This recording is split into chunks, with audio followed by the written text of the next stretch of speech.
Well, me and Harry, we've been having a lot of fun here, and what I've been doing over the last few days with Harry is I've been taking him a little bit out of his comfort zone and into spaces like, if you notice right here, we're up a tree and Harry's confessed to having fear of heights. Yeah. So we're about 10 feet above the ground. I just saw this and I thought this is going to be a beautiful place to come and talk. We've also, what else have we done? Taking you out of your comfort zone. We've gone mud. In the water. We've gone in water. We've gone in cold water. We've covered our bodies in mud as well. But then there's another thing that we want to talk about. So let's put this down here so it's going to be easier for us to talk. Yeah. And there's also, like, in terms of comfort zones, obviously you could say, yeah, we're up in a tree, we're in water, we're in the mud, or we're lying on a bed of nails, and maybe that's going to be like uncomfortable. But then, like, emotionally also, we have certain comfort zones and certain emotions we're not comfortable with. This is a normal thing. Yeah. Now, we're quickly, another thing okay. that we said with me is, like, remember you were talking about grief yesterday. Okay. And yeah. Let's come on to that. Yeah. Let's come on to that. So, according to Taoism, right, all of life, operates on this system which is called the 5 elements. Right. The 5 elements would be, let's say we start with water. Yeah. Water feeds wood. Yeah. Then we have the wood element, and wood feeds fire. Then we have the fire element, and fire feeds earth. Then we have the earth element, and earth feeds metal, which means that the metal is compacted inside the earth, and it forms over millions of years inside the earth as it's compacted in there. And then the metal creates the minerals, which go into the water. They fortify the water, and then the flow starts again. So we've got this cycle of what we call the 5 elements. Now we can see this in nature, and if we're in a place where, for example, there's no water, there's no wood, all these places are kind of unhealthy environments, because we want actually a nice balance of all of these 5 elements to have, like, a great place, to be in. And it's the same, like, actually what the Taoists observed is that inside our bodies we also have these 5 elements, and that each 5 element, it gives us an aspect of our personality. So let's start off with our hearts. So in our hearts we have the element of fire. Now, if you've ever sat around a fire, you're going to know, like, how people sitting around a fire talking together, and there's this feeling of connection. And this is what the spirit in our heart makes us want to do, is it literally makes us want to connect with other people. So out of this we get the emotion of love. Now, every emotion has its other side. So let's say the opposite of love is hate. Okay, and love and hate live inside the heart. Then we can move to the next organ, which is the spleen and stomach. And in the spleen and stomach, we have what's called the earth element. So the earth is what makes us centered. It is what makes us grounded. And basically from the earth element, we get the feeling of trust. And the opposite of trust being mistrust. So any dynamic of trust and mistrust is going on within the stomach. And we all know this feeling of butterflies in the stomach. The next organ is going to be the lungs, and inside our lungs is living the element of metal. So metal is like this kind of like precious stones, diamonds, metals as well, which are both useful and decorative. And in the lungs, so we actually, the feeling of sadness, grief and loss resides in our lungs. Now obviously we can hear this and think, oh, that sounds like a place we don't want to be, an unpleasant place we don't want to be. And Harry experienced this the other day when I was trying to get him to tune into the metal element, and I suggested to come into this place of grief.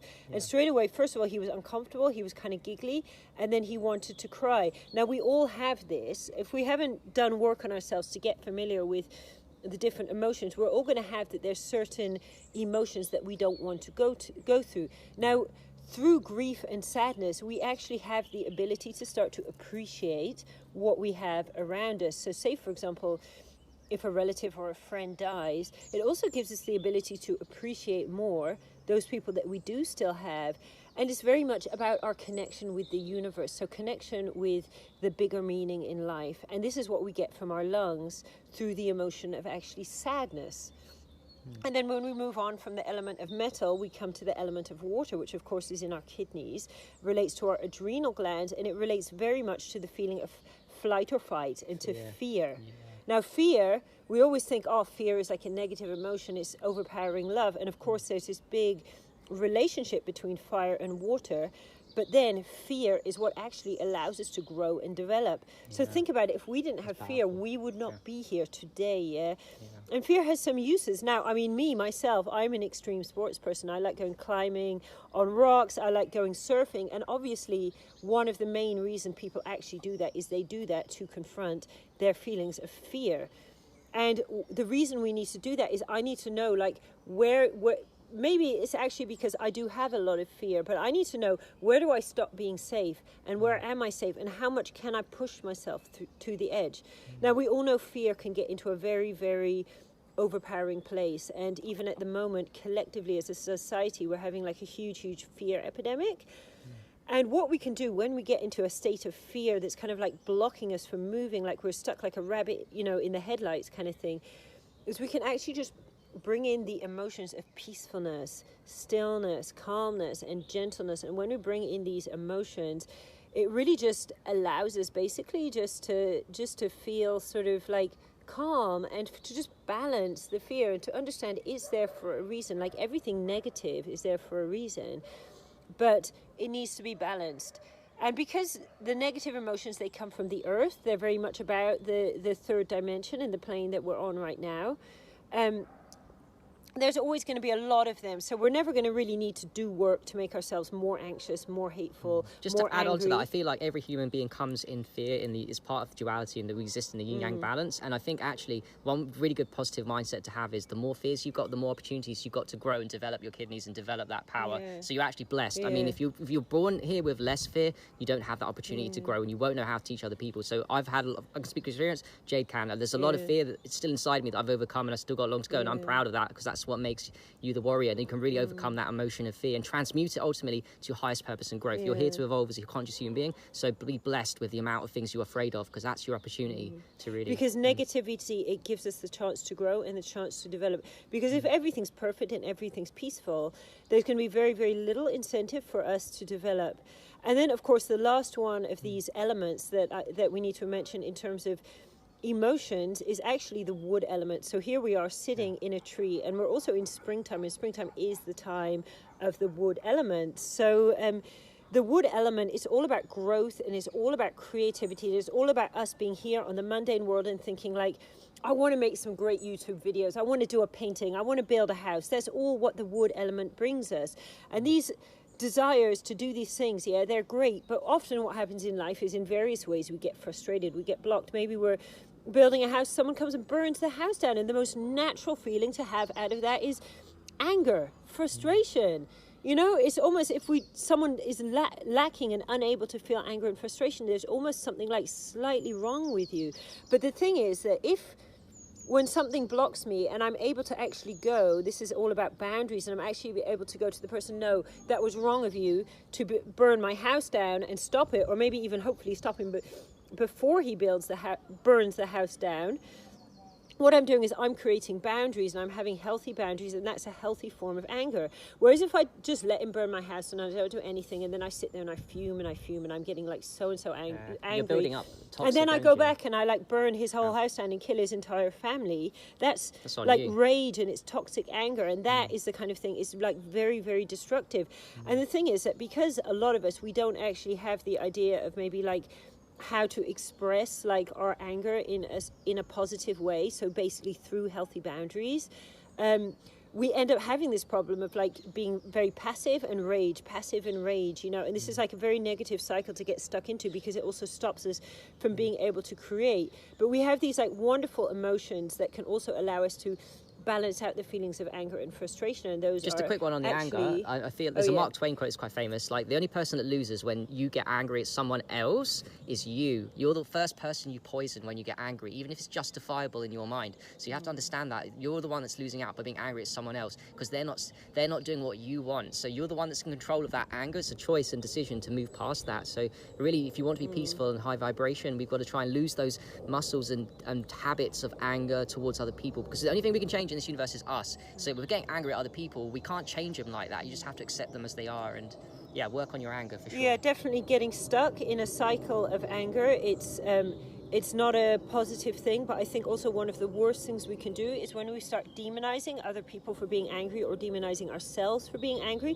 What we do is we just increase the frustration and we increase the anger, because the anger, just like the fear, is always there. There's always a seed of truth in it. And when we can listen to that seed of truth, you know, then we can grow from it. So in Taoism, we don't say that negative emotions are bad and positive emotions are good. What we say is we want a balance, you know. So there are emotions that we can bring in. Say if we're feeling like fuming about something, or say even, you know, I've been in a situation, say for example, I've been involved in an abusive relationship where I've let someone again and again abuse me. Now I've got out of that relationship and I'm fuming at the person, and I'm fuming and angry at myself for allowing myself to be put through that. There's some powerful, powerful emotions that can actually help to just heal that. And those will be the emotions of kindness, benevolence, forgiveness, and also gratitude. So if I'm actually able to just forgive myself, be kind to myself, you know, forgive myself, you know, be benevolent, you know, and then in the end just understand the bigger picture and see I had to go through this negative and abusive relationship in order for myself to grow. So in the end, however bad that experience was, it's actually made me stronger, and it actually can become part of my growing and learning experience. So in this way, we can come to embrace all emotions, not just the positive emotions, but the negative emotions. And I think getting a relationship with these negative emotions, not denying the negative emotions, but actually embracing them and really giving love to them. The same way if you see a child and they're crying, they're screaming, and you pick that child up and you hold them and you give them love. And this is actually what we need to be doing to our negative emotions. We don't want to be, you know, putting them off to the side, because what happens when we go, oh yeah, I'm never going to be angry, I'm going to repress my anger, is that the anger is stored inside us, and it will come out in destructive ways. So it might come out passive aggressive, it might come out as fits of like uncontrolled rage that's maybe out of personality or seems to be out of personality, or it even can come out in cancers and sicknesses, you know, weight problems. Like there's all sorts of different ways. So it's very, very important to actually hold on to and recognize these negative things, you know, these negative aspects of ourselves, to embrace them, to give them love, to understand where they're coming from. Because actually what happens when we start, for example, demonizing fear, is we push fear into our shadow. And in our shadow, it's going to be there in our subconsciousness. It's going to be acting out in certain ways, you know, and affecting our behavior, but affecting our behavior in ways that we don't understand. So when we consciously pull the negative and we go, yes, I have fear and I embrace my fear. Yes, I have anger, I have worry, I have hatred. And I embrace all these emotions as part of myself. And maybe like it's uncomfortable, you know, for me, for example, you know, as you experienced the other day, to go into that place of grief. You know, for me, it was very, very difficult to really come to a relationship with my anger. It took me years, you know, and I was practicing inner alchemy. I was getting familiar with my emotions, and yet finally one day something happened and I was so angry, and I sat down and I meditated with my anger, and I just embraced and I loved my anger. And what happened inside me was I had this like beautiful energetic explosion with this energy just spreading in the most beautiful way through my whole body. And suddenly I realized what my problem was. I'd gone through life without healthy boundaries, and I wasn't able to put boundaries around myself to protect myself. So I was going into this kind of like timid sort of like, okay, letting people kind of walk on me and abuse me, and then getting into a rage, which was completely actually counterproductive like, to what my path was. The anger was like protection from looking at your true self. The boundary was needed so you could be happy, and you weren't putting the boundaries on, so you're getting angry at other people, but really you're angry at yourself for not having the boundaries, maybe. For not putting, for having that in... I guess it could be looked at in so many different ways. And I would say, that's another way to look at it for sure. But the problem that I had was the anger was telling me I needed healthy boundaries. And because I'd grown up being told that anger was a shameful thing, I needed to repress it. It took me years into being an adult to kind of just finally realize, you know, I needed to just basically embrace my anger, love it, and just put those boundaries there, which society had kind of like not wanted me to have because they didn't want me to be a strong person. Yeah, so a quick one on that. With I used to cry a lot, and I used to have I used to be my form of self-love, crying, but it was from a victim place, like I'm a victim, and why God me? So now I still like crying. I think crying's great, but now I cry from tears of joy and tears of, oh, I understand why. So it's not like even the process of anger per se, because I still cry now, but now I just cry from a better place. Whereas I'm not crying from a victim, now I'm crying for an empowerment. Oh, damn, I'm grateful. So these emotions are strong. It's the same emotion, crying, right? But it's just to transmute it from a dark place, like negative crying victim, to empowerment. Same with anger. Anger, you can either, a lot of people get angry because of empowerment issues. Like, you feel angry because you don't feel powerful as a human being. You feel powerless in that situation, so you get angry. What you don't realize is that by being angry, you can't change anyone else. You can't empower yourself by getting angry. It just doesn't work like that. So that's why we've got to let go of the anger and just let it be, and be still and be calm and transmute it. And ultimately, anger changes people too. Anger is what fueled my journey in fire. Anger at myself for who I was and what I've been through and what I was heading. So angry is good.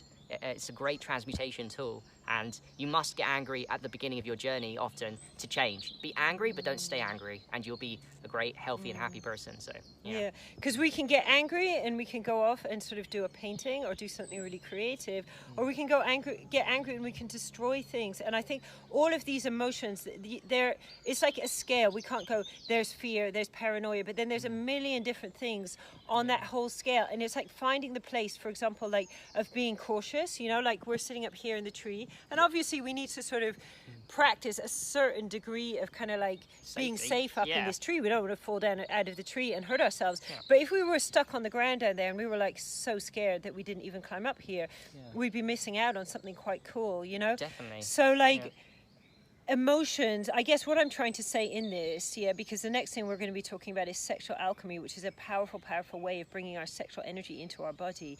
But emotions, they are like energy, you know? If you think about it, anger, it's an energy, but it's like kind of a draining energy if we get into a rage, you know. Love is an energy. All of these are energy, but for us to be a really balanced person, we need to be able to like come into all of these, what we call the 5 elements, or the 5 spirits, the 5 aspects of our personality. We need to be familiar with all these spirits and not locked off from certain parts of ourselves. So for example, not either so afraid we can't go into our water element, or just so in denial of our fear we can't go into it. And it goes with all the elements.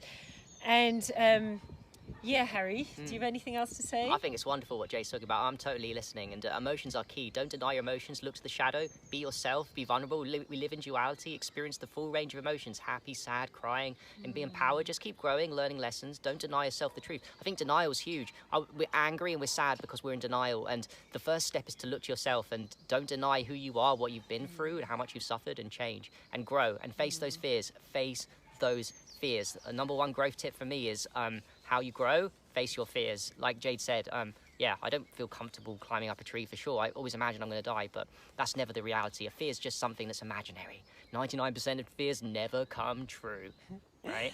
And then also just in terms of like, you know, our emotions, one thing we can find like that can be quite a good indicator of like what we need to heal within ourselves is that when we see things within certain people that maybe is like triggering us, irritating us, we can know that these are things we need to work on with ourselves. Like, for example, with Harry can be a little ungrounded, so we've been talking a little bit about grounding. Not my skill, guys. I got other masteries. But yes, Harry's working on it, and he's coming along. You'll be the first to admit that I actually know my strengths and I know my weaknesses, and it doesn't bother me, but I don't want to grow with it. It does bother me a little bit, so I'm very self-aware. But even in the days we've been together and I've been giving grounding techniques to Harry, and there's been changes, but for me, part of my journey is I had to do enormous amounts of work to ground myself. And obviously, like, you know, I'm grounded to a certain extent, but I'm not 100% grounded, because if I was 100% grounded, then I know someone who is, but then Harry could be as ungrounded as he wants, and he doesn't bother me, but sometimes his ungroundedness, it triggers me a little bit.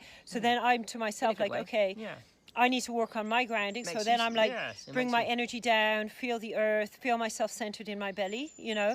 And it's like this, like if we see someone getting angry and we're pissed off at them for being angry, we think they need to repress their anger. What's actually going on is that we're noticing that they're just reflecting to us anger that we've got buried deep inside ourselves. And that's the power of human connection. Everyone teaches you lessons here in the universe. And we need to heal this, you know, and everyone we meet, everything we see, every incident that happens, however irritating and annoying, like our day yesterday, which was just a complete flop, because Harry lost his shoe, and then Harry got lost as well as his shoe being lost, and we didn't do any filming, but it was like, in the end, you know, today we're just having a great day filming because we've taken from what happened yesterday and we're getting everything done.